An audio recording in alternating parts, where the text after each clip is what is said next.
But that looked like Gravity in that you see it in 3D or not at all. Yeah.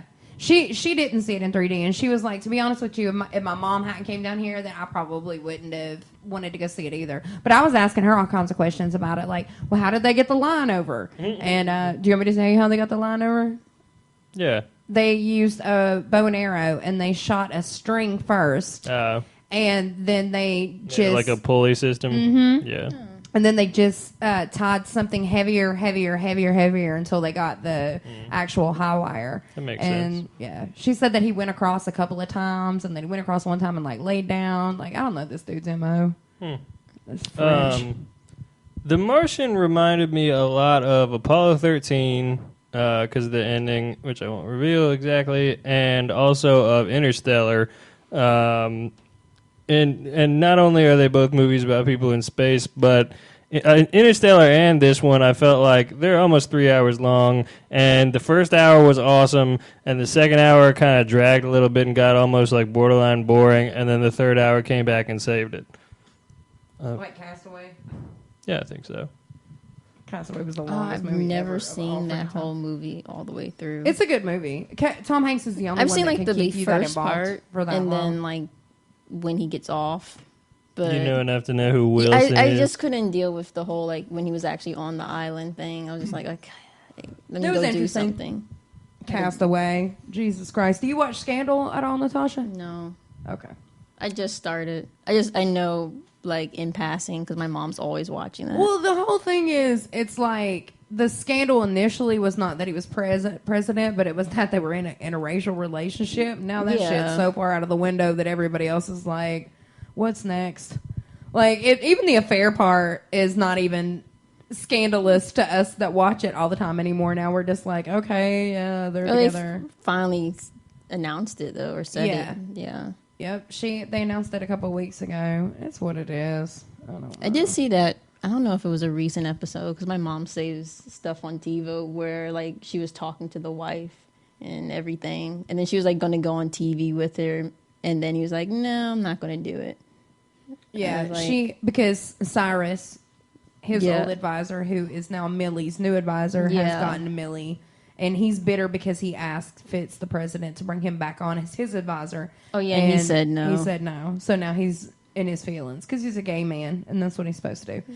Even if he was a straight man, he would have probably still been in his feelings and tried to be vindictive. But he really, I don't know. Scandal's kind of boring to me now. I feel like it's just the same crap over and over. It's really the same storyline. Like, I don't even care if they're together anymore. I'm like, be together, not be together. I don't care. And then it's like it always starts with the same shit. It's always like him and her at the beginning and trying to figure out what's going on, and then she's like, something comes up and she's got to go fix it.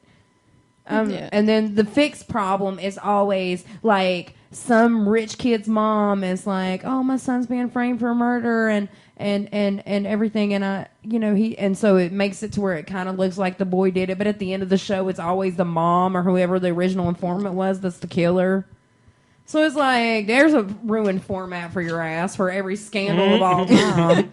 Like, whoever the first one to smell it's the first one to tell it kind of thing. Whoever the first one that talks to Olivia that's like, my son's in trouble. Bitch, you in trouble. You're the one that did it, bitch. Your son ain't in trouble. He done nothing. It was all you. Have you seen How to Get Away with Murder? I don't want to watch it. Oh. You watch so much murder porn. No, my mom has it on. Murder I promise. porn. Well, okay, yeah, I do, but my mom watches that show, and it's pretty good. It's just every time I turn around and start like catching episodes, like there's something just off the wall. Like it's crazy. I don't want to watch it. Shonda Rhimes. The same writer for Scandal is the same writer for that show, and I feel like it's the same crap. I can't think of a single show that's coming on that I'm like, besides Walking Dead. That's why I watch movies. Speaking of which, I watched Dope. How was that? Dope. That was really good. It's really not stereotypical, which is one of the main themes of the movie. Like, none of the characters... I mean, some of the characters in it are stereotypes, but they are stereotypes to make the point that the other main characters are not, and that people in general should not live into stereotypes. That's one of the themes of it. It's really good. It's really I wanna funny, see it and it's real it's bad. really Me different, too. like something you haven't seen before. I'd highly recommend it. I I also only saw one little clip of it where the main kid, I guess you're saying Mm-hmm. that, not the stereotype, probably like a good student situation, but where he Yeah, went he- to the drug he- dealer's house and he was like, "Do you want to come in?" And he was like, "No." And then he like moved out of the way and there was a naked girl and he was like, "Okay, just for a minute." yeah, basically, yeah. Yeah. Yeah, the setup for anyone who doesn't know is it's basically this this geeky kid in like the hoodest of hoods in Compton, and like he's trying to get into college and he's trying to just not interact with anyone who's dangerous, but there's just so many dangerous people all around him, like he can't avoid it. And it's a little bit like Kendrick Lamar and his second album was like Good Kid, Mad City. He's a good kid trying not to die or just succumb to all the bad things Or in like this Big Mad Mike City. on that movie with Sandra Bullock. I have no idea. What was that movie called? Miss Congeniality, No, don't say anything for a second. Everybody be quiet. Speed. Oh, you mean the one where she got the The Blind award? Side. Yeah. Okay. I met him at a play date, the guy that played Big Mike. Was And that- he is a Oh. big dude in real life. Yeah. Nice. Sidebar story. Another movie I saw that wasn't like anything else was Cop Car, which stars Kevin Bacon. Kevin Bacon. Oh, that was that awful movie you was watching. Yeah, it That was shit really good. It was yeah. It was horrible.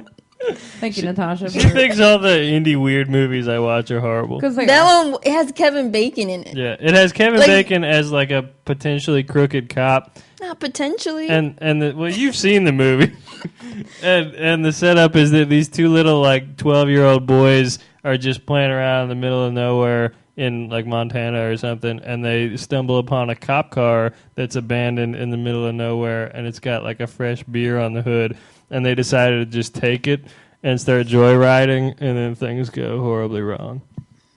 Well, what? Kevin Bacon's in it. Kevin Bacon. Okay, So- I'm not going to sit here and let you knock Kevin Bacon, first of all. Because, A, Kevin Bacon has not aged a day in his life. That's true. That's true. B, Kevin Bacon he's in one of my favorite, probably the scariest movie that I've ever seen. Oh, I like him. It's just like Yeah. whenever I see him, it's like, okay, this is gonna be Kevin It's one of Bacon. those movies. like Follow Man 2. What some is this? stuff. Some stuff is about to happen. What's the name of that movie that's the scariest movie that he did? Exorcist, Oh, my God, Dave. Black Christmas, Psycho, No, it was a Kevin Bacon movie, fool. Stir of Echoes. Stir of Echoes. I haven't seen that. That movie scared the bejesus out That, of me. that was a scary movie. Hollow Man was disturbing too. Yeah. Yeah. When he that raped was- that girl, that was. Yeah. I mean, how would you ever come back from that? Yeah. Like, man, I got raped. Did you see the guy? Not at all. Actually, not even a bit. Speaking of disturbing and performances, I also saw Black Mass, which is the new Johnny Depp movie as the infamous Bostonian gangster Whitey Bulger, and it's a really good movie. But what overshadows the whole movie to me is how good his performance was.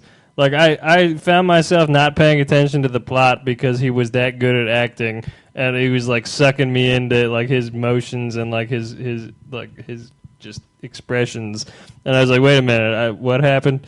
And I mean, it's a good plot and everything, but it's really, really good acting. Well, he's a really great actor. Yeah, he's Yeah. awesome. And this is his first like kind of sort of down to earth realistic Jack role in a while. Sparrow.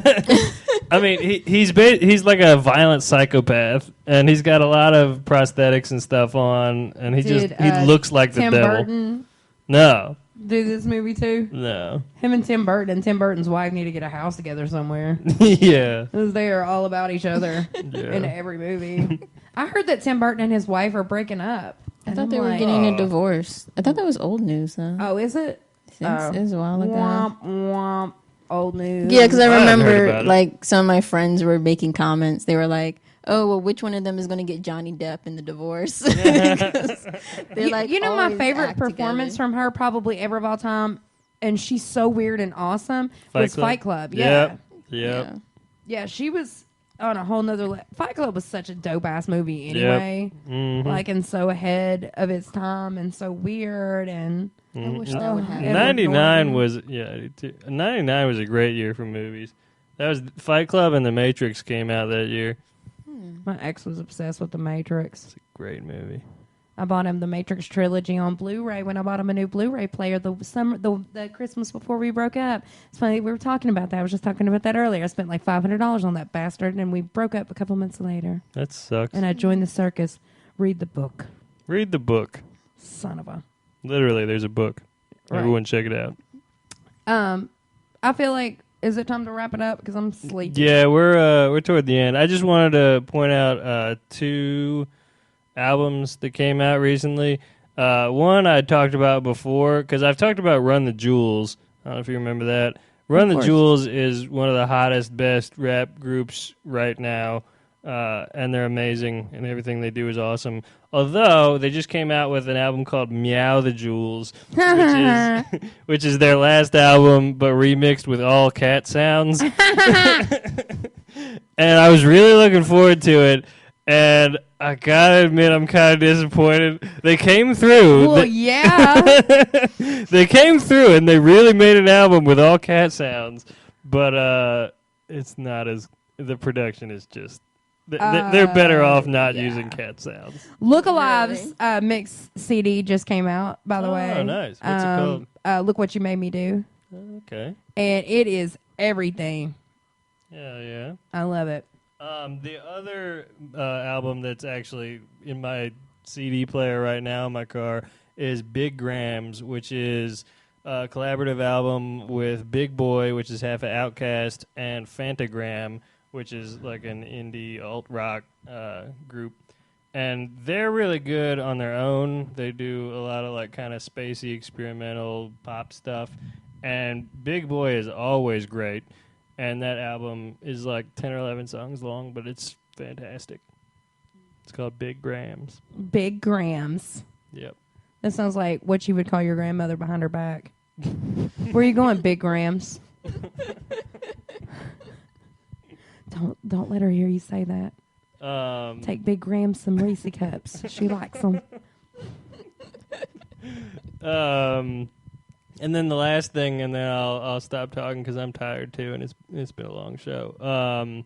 Is that I read today a headline and skimmed an article that says Oslo, Norway, just became the first country to ever outlaw cars in the city center as an effort to be like eco-friendly and stop pollution and everything. They said that by 2019 they're going to have built like a shit ton more bike lanes and public transportation, and it's going to be illegal to have a car in the city. Good. Wow. If they did that in Atlanta, woo! That's true. Oh, we'd have to have reliable buses and whatnot to do that. But yeah, I mean, but that is wildly groundbreaking, and I don't usually read the news or any of that. I don't usually click on links I see on Facebook. But I do. That's where I get all my news source information. But that is, I feel pretty noteworthy. Yeah, definitely. Shout out to all of our UK listeners. Yeah. I don't have any ladies of London stories to tell you, unlike last time. And Norwegian listeners, if we have any.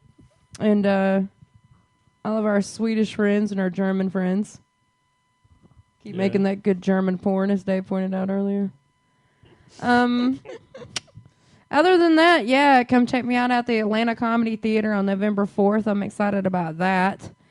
And I didn't realize, I don't think that you were going to be here, Natasha, but I'm glad that you are, because you might be the only person in the world that could truly appreciate these socks. Oh. Look, it's got a cape on the back. Awesome. I've seen those, but I haven't gotten any. One of my Wonder Woman socks. Awesome. I just want to pull that out, try to nerd you. You should put that on the trailer for this. Right. Nerd socks. Nerd socks. Jackson, my boot was touching her and she was uncomfortable. Why is it touching me? Dave, what's your information to shout out to everybody? I'm on Instagram. The account is Defiant, which is DEFYENT. What about you, Natasha? Go ahead and follow me, but I know you will. But What? What's your Oh, Instagram information? My Instagram is Spicy And Ninja. Spicy